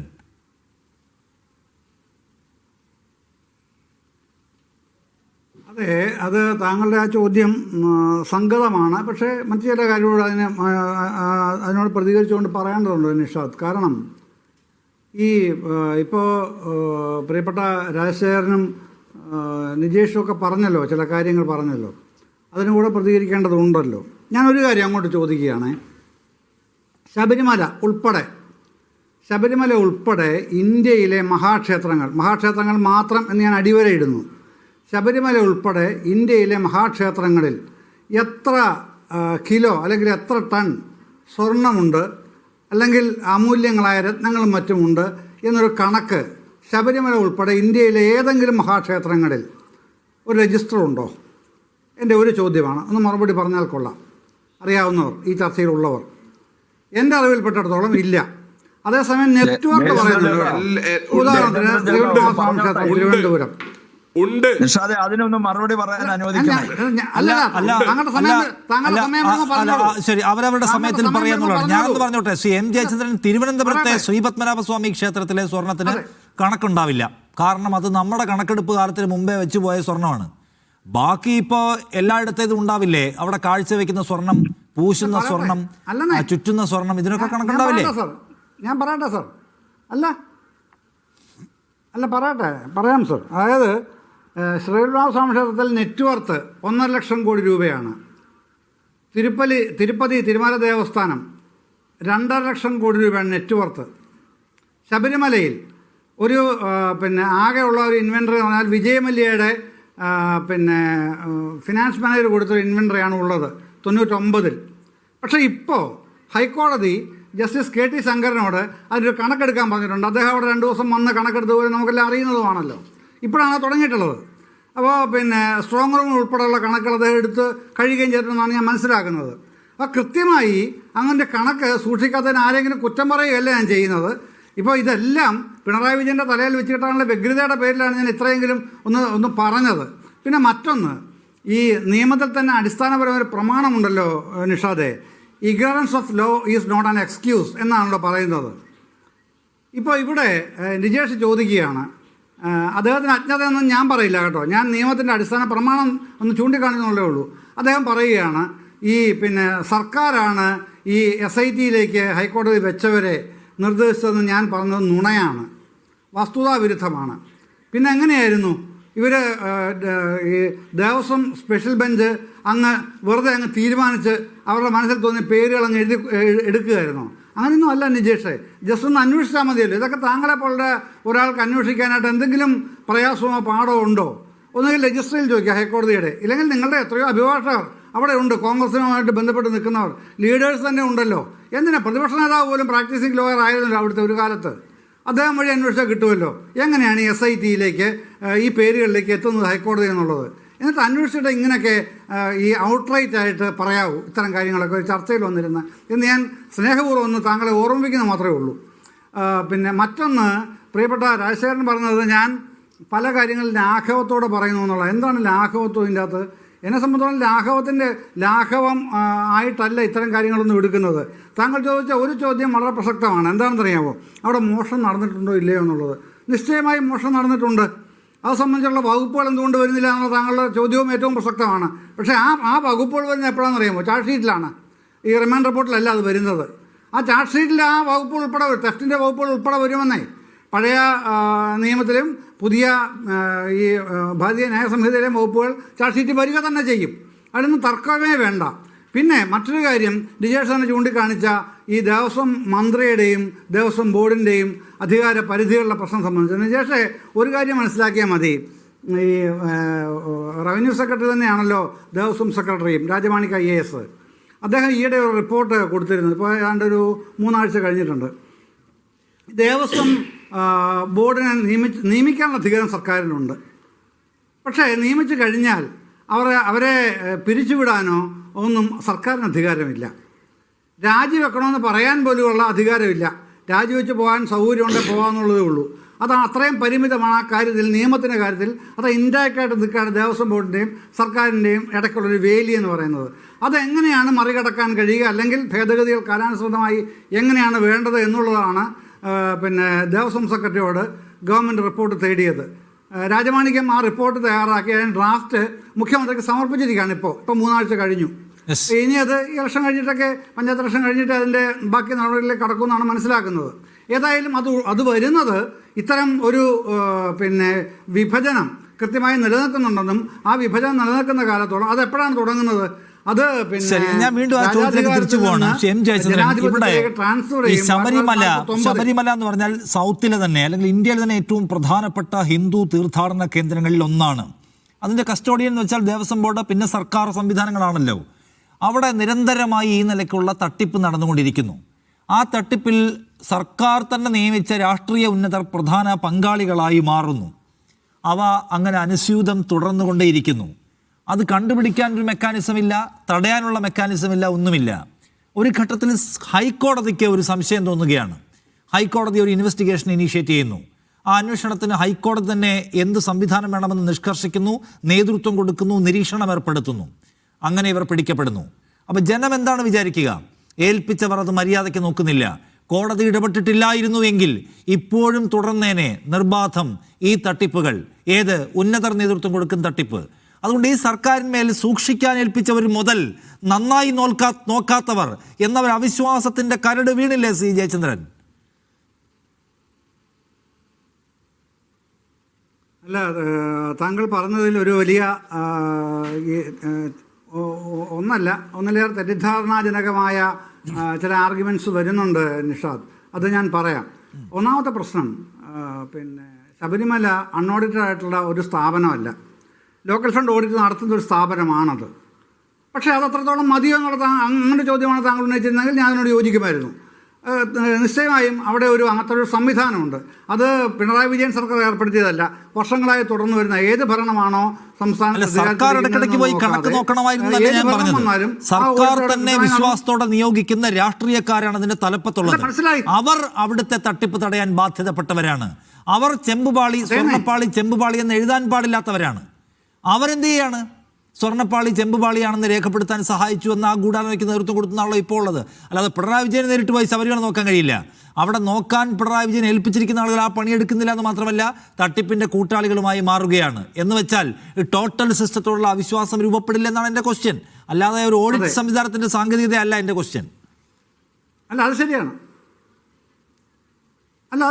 അത് താങ്കൾ പറഞ്ഞത് അക്ഷരാർത്ഥത്തിൽ തന്നെ ശരിയാണ്. അത്തരത്തിൽ പിന്നെ ഒരു അവിശ്വാസം വിശ്വാസികളിൽ പ്രത്യേകിച്ച് ഭക്തരിൽ ഉണ്ടാക്കാൻ പാടില്ലാത്ത ഇടവും കൂടെയാണ് ശബരിമല ഉൾപ്പെടെയുള്ള ഏത് പിന്നെ ക്ഷേത്ര സങ്കേതങ്ങളും എന്നുള്ള കാര്യത്തിൽ ഒരു തർക്കവുമില്ല. അവിടെ അങ്ങനെ ചെയ്തിട്ടുണ്ട്. അത്തരം ചെയ്തികൾ ആരാണോ ചെയ്തിട്ടുള്ളത് അവരെല്ലാം നിയമത്തിന് മുമ്പിൽ വരട്ടെന്നേ. അതിനാണല്ലോ ഇത് ഇനിഷ്യേറ്റ് ചെയ്ത്. ഇപ്പം ഞാൻ പറയട്ടെ, ഇത് പിന്നെ ഈ പിന്നെ 5/11/1992 ആദ്യമായിട്ട് ശബരിമലയ്ക്ക് ഒരു സ്പെഷ്യൽ കമ്മീഷണറെ ഹൈക്കോടതി വെക്കുന്നത്. അന്ന് പിന്നെ ആലപ്പുഴ ജില്ലാ ജഡ്ജിയായിരുന്ന എൻ കൃഷ്ണൻ നായരായിരുന്നു സ്പെഷ്യൽ കമ്മീഷണറായിട്ട് വന്നത്. അന്ന് മുതലുണ്ട്. പക്ഷേ ഒരു ഓവറോൾ സൂപ്പർവിഷൻ മാത്രമേ സ്പെഷ്യൽ കമ്മീഷണർക്ക് എക്കാലവും ഹൈക്കോടതി കൊടുത്തിരുന്നുള്ളൂ. ഇപ്പോഴാണ് ഒരു ഒരു ഒരു സ്പെഷ്യൽ പ്രൊവിഷൻ തന്നെ വരുന്നത്. എന്തുകൊണ്ടാണ്? അത് 2023 പിന്നെ ഹൈക്കോടതിയുടെ ഡിവിഷൻ ബെഞ്ചിൻ്റെ തന്നെ ഈ ദേവസ്വം ബെഞ്ചിൻ്റെ തന്നെ ഉത്തരവിൽ വരുന്നുണ്ട്. ഈ പത്മകുമാറിൻ്റെ കാലത്തെ യോഗദണ്ഡിൻ്റെയും രുദ്രാക്ഷമാലയുടെയും നവീകരണവുമായി ബന്ധപ്പെട്ട ആ ഒരു ഇഷ്യൂ വന്നപ്പോൾ അത് അവിടെ അറിയിക്കുന്നില്ല. സ്പെഷ്യൽ കമ്മീഷണർ ഈ ഓവറോൾ സൂപ്പർവിഷൻ ഉണ്ടെന്ന് ഞാൻ പറഞ്ഞല്ലോ, അതുപോലും ഇല്ല. അത് ചെയ്തു. അപ്പോൾ ആണ് ഹൈക്കോടതി ഇത് ദേവസ്വം ബെഞ്ച് പിടിക്കുന്നത്. എന്നിട്ട് പറയുകയാണ് ആ ഉത്തരവിൽ 22/6/2023 അത് ആ ഉത്തരവിൽ പറയുകയാണ് ഇനി മുതൽ ശബരിമല സന്നിധാനത്ത് ഏത് തരത്തിലുള്ള പ്രവർത്തികൾ നടത്തുകയാണെങ്കിൽ ശരി അത് മുൻകൂട്ടി ദേവസ്വം കമ്മീഷണറുടെ സ്പെഷ്യൽ കമ്മീഷണർ അനുവാദം വാങ്ങിയിരിക്കണം. എന്തുകൊണ്ട്? അതും പറയുന്നുണ്ട്. എന്നിട്ട് സ്പെഷ്യൽ കമ്മീഷണർ അത് ഞങ്ങളെ അറിയിക്കണം, ദേവസ്വം ബെഞ്ചിനെ. ഞങ്ങളുടെ അനുവാദം അദ്ദേഹത്തിന് നൽകിക്കഴിഞ്ഞാൽ മാത്രമേ നിങ്ങൾ ആ പരിപാടി അവിടെ തുടങ്ങാവൂ. അത് ഇത്തവണ ചെയ്തില്ല. അതുകൊണ്ടാണ് ഇത്തവണ പ്രസാദിന്റെ കാലത്ത് പ്രാദേശിക തെരഞ്ഞെടുപ്പാണ്. പ്രാദേശിക തെരഞ്ഞെടുപ്പിൽ പ്രാദേശികമായ വിഷയങ്ങൾക്കാണല്ലോ പ്രാമുഖ്യം കിട്ടുക. മാലിന്യ സംസ്കരണം പോലുള്ള പ്രശ്നങ്ങൾ, ലോക്കൽ ഡെവലപ്മെന്റ് പോലുള്ള പ്രശ്നങ്ങൾ, റോഡുകൾ, കുടിവെള്ള വിതരണം പോലുള്ള കാര്യങ്ങൾ. അതിനാണ് ഞാൻ കഴിഞ്ഞ ദിവസങ്ങളിലൊക്കെ വിവിധ കോർപ്പറേഷനിലൂടെ സഞ്ചരിക്കുമ്പോൾ ആളുകൾക്ക് സംസാരിക്കാൻ കൂടുതൽ ഇഷ്ടം അത്തരം ലോക്കൽ ആൻഡ് ഹൈപ്പർ ലോക്കൽ ഇഷ്യൂസാണ്. അപ്പോൾ അതിനകത്ത് ഈ ശബരിമല സ്വർണ്ണക്കൊള്ള പോലുള്ള കാര്യങ്ങൾ പഞ്ചായത്ത് ഇലക്ഷനിൽ തദ്ദേശ വാർഡുകളിലൊക്കെ വോട്ട് ചെയ്യാൻ ആളുകൾ മാനദണ്ഡമാക്കും എന്ന് വിചാരിക്കാമോ?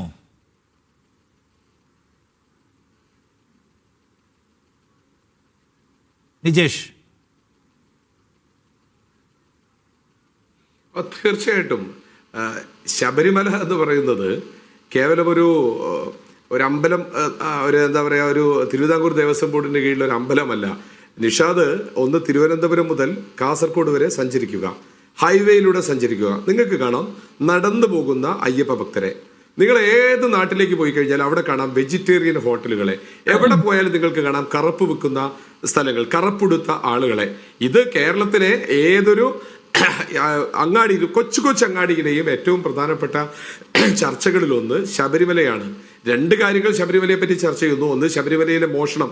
ഞങ്ങളൊക്കെ കഷ്ടപ്പെട്ട് വരുമാനത്തിന്റെ ഒരു ഭാഗം എടുത്തു വെച്ച് അവിടെ കൊണ്ട് വെക്കുന്ന കാര്യമൊക്കെ കട്ടുകൊണ്ടുപോയല്ലോ എന്ന ആദിയാണ് ഒരു ഭാഗത്തുള്ളത്. മറിച്ച് രണ്ടാമത്തെ കാര്യം, ശബരിമലയിലെ സൗകര്യങ്ങൾ. ഒരു ദേവസ്വം ബോർഡിനെ ഏൽപ്പിച്ച് 6 മാസം മുമ്പെങ്കിലും പണി തുടങ്ങേണ്ട, അവിടെ സൗകര്യങ്ങൾ ഒരുക്കേണ്ട ദേവസ്വം ബോർഡ് എല്ലാ ദിവസവും ഓട്ടം അടയ്ക്കാൻ പോയപ്പോൾ, മോഷണത്തിന്റെ ഓട്ടം അടയ്ക്കാൻ പോയപ്പോൾ ഇന്നത്തെ അവസ്ഥ ഉണ്ടായി.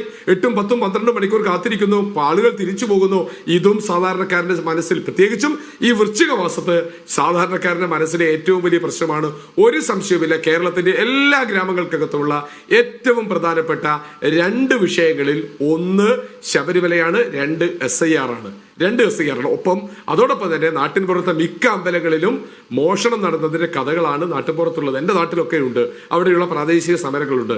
അതുകൊണ്ട് ഈ തദ്ദേശ തെരഞ്ഞെടുപ്പിലെ ഏറ്റവും പ്രധാനപ്പെട്ട വിഷയമായി ശബരിമല ഉണ്ടാകും. പ്രത്യേകിച്ചും വൃശ്ചിക മാസത്തിൽ തെരഞ്ഞെടുപ്പ് നടക്കുന്നു എന്നുള്ളത് കൊണ്ട് തന്നെ ഏറ്റവും പ്രധാനപ്പെട്ട വിഷയമാണ്. അവിടെ മിണ്ടാത്ത മുഖ്യമന്ത്രി, മിണ്ടാത്ത മന്ത്രിമാർ, ഒളിച്ചോടുന്ന മന്ത്രിസഭ. ഒരു വാക്ക് പറഞ്ഞിരുന്നെങ്കിൽ, നമ്മൾ ഇന്ന് ഗോവിന്ദ മാഷ് പത്രസമ്മേളനം നടത്താൻ തീരുമാനിച്ചപ്പോൾ പ്രതീക്ഷിച്ചത് ഈ പത്മകുമാറിനെ പാർട്ടിയിൽ നിന്ന് താൽക്കാലികമായിട്ടെങ്കിലും സസ്പെൻഡ് ചെയ്യും എന്നൊരു വാർത്തയായിരുന്നു. പല ചാനലുകളും എഴുതി കാണിച്ചു പത്മകുമാറിന്റെ നടപടിയിലേക്ക്. എന്നാൽ ചേർത്ത് പിടിച്ചു, കെട്ടിപ്പിടിച്ചു നിൽക്കുന്ന ഈ കള്ളന്മാരെ, മോഷണം നടത്തിയ ആളുകളെ, അവരെ സംരക്ഷിച്ച ആളുകളെ ഇന്ന് കെട്ടിപ്പിടിച്ചു നിൽക്കുന്ന ഒരു CPM-നെയാണ് കാണുന്നത്. കാരണം എന്താണ്?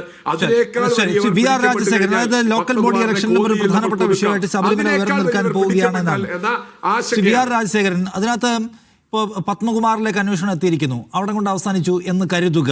ഹൈക്കോടതിയിൽ മേൽനോട്ടം വഹിക്കുന്നുണ്ടല്ലോ, അതുകൊണ്ട് കള്ളത്തരം കാണിക്കാനൊന്നും കഴിയില്ല എന്ന് തന്നെ സ്വാഭാവികമായിട്ട് നമ്മൾ അനുമാനിക്കണം. ആ പത്മകുമാറിനെതിരെ CPIM കർശനമായ നടപടി സ്വീകരിച്ച് അദ്ദേഹത്തെ പുറത്താക്കുക കഴിയില്ലേ? പ്രശ്നം അല്ലല്ല, അങ്ങനെ ഇത് ആവിയാക്കി വിടാൻ അനുവദിക്കുകയില്ല. ഇവിടെ ഞാൻ ഒരു കാര്യത്തിന് നിഷാദ് ചോദിച്ചതിനൊന്ന് മറുപടി പറഞ്ഞതിന് മുമ്പ് ഒറ്റ വാക്കിൽ പെട്ടെന്ന് ബഹുമാന്യനായ ജയൻ ചേട്ടൻ പറഞ്ഞതിന് ഒരു മറുപടി പറയട്ടെ. ജയൻ ചേട്ടാ, കേരളത്തില് മാത്രം എടുക്കാം. നിങ്ങളൊരു കാര്യം മനസ്സിലാക്കണം, 5 ദേവസ്വം ബോർഡുകളും ഇന്ന് അതായത് രാഷ്ട്രീയക്കാരാണ് കൈകാര്യം ചെയ്യുന്നത്. നമുക്ക് തിരുവിതാംകൂറിലേക്ക് വരാം. തിരുവിതാംകൂർ ദേവസ്വം ബോർഡിന്റെ കാര്യം ഞാനിത് പറയാൻ കാരണം എന്താണെന്നറിയോ? കേരളത്തിൽ ഉപേക്ഷിക്കപ്പെട്ടതോ അല്ലെങ്കിൽ നോക്കാൻ ആളില്ലാത്തതായ നിരവധി ക്ഷേത്രങ്ങൾ ഏറ്റെടുത്ത് വിശ്വ ഹിന്ദു പരിഷത്ത് 203 ക്ഷേത്രങ്ങൾ കേരളത്തിൽ പരിപാലിച്ചു വരുന്നുണ്ട്, ചെറുതും വലുതുമായി. കൃത്യമായ രേഖകളുണ്ട്, ഓഡിറ്റ് ഉണ്ട്, ഇൻകം ടാക്സ് റിട്ടേൺ ഫയൽ ചെയ്യുന്നുണ്ട്. തിരുവിതാംകൂർ ദേവസ്വം ബോർഡ് 2015 ശേഷം സ്റ്റാറ്റ്യൂട്ടറി ഓഡിറ്റ് നടത്തിയിട്ടുണ്ടോ? നിങ്ങളുടെ ഭരണമല്ല കഴിഞ്ഞ 10 വർഷമായിട്ട് നിങ്ങളുടെ ബോർഡല്ലായിരുന്നു.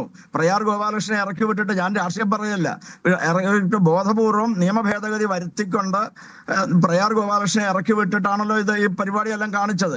എന്നിട്ട് ഈ ഓഡിറ്റ് ഫൈനലൈസ് ചെയ്യാൻ സാധിച്ചിട്ടുണ്ടോ?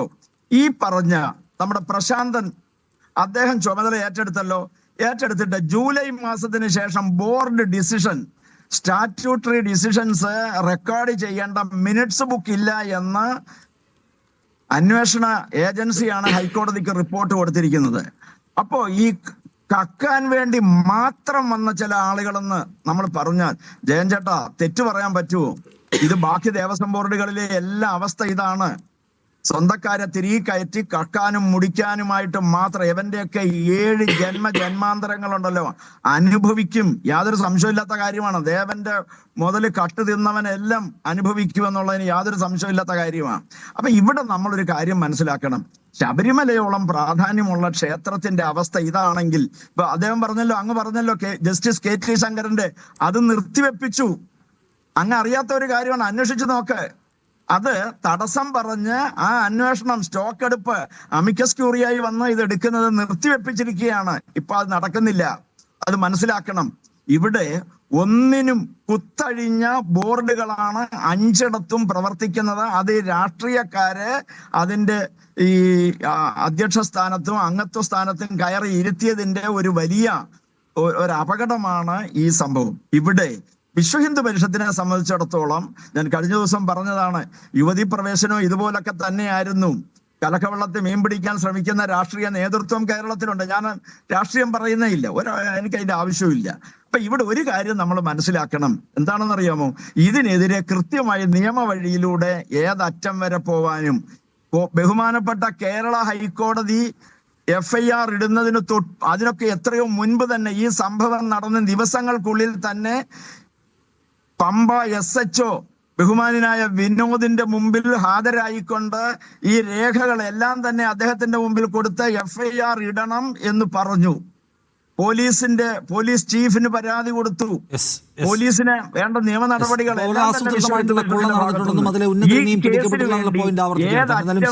സുപ്രീം കോടതി സ്വർണ്ണക്കൊള്ള വിവാദം പുതിയ തലങ്ങളിലേക്ക് വേഗത്തിൽ വികസിക്കുകയാണ്. അത് വലിയ ഉന്നതരിലേക്ക് പിന്നെയും പോകാനുണ്ടോ എന്ന് കാത്തിരുന്നാലും കാണണം. അത് ആ നിലയ്ക്ക് വലിയ പ്രയാസം സർക്കാർ ഉണ്ടാക്കുകയും ചെയ്യും. ഞാൻ അവസാനിപ്പിക്കുന്നു. Thank you Shri Rajasekharan, CM Jayachandran, Vijay Shalavathi ചർച്ചയിൽ പങ്കെടുത്തുകൊണ്ട് അഭിപ്രായങ്ങൾ പങ്കുവച്ചതിന്.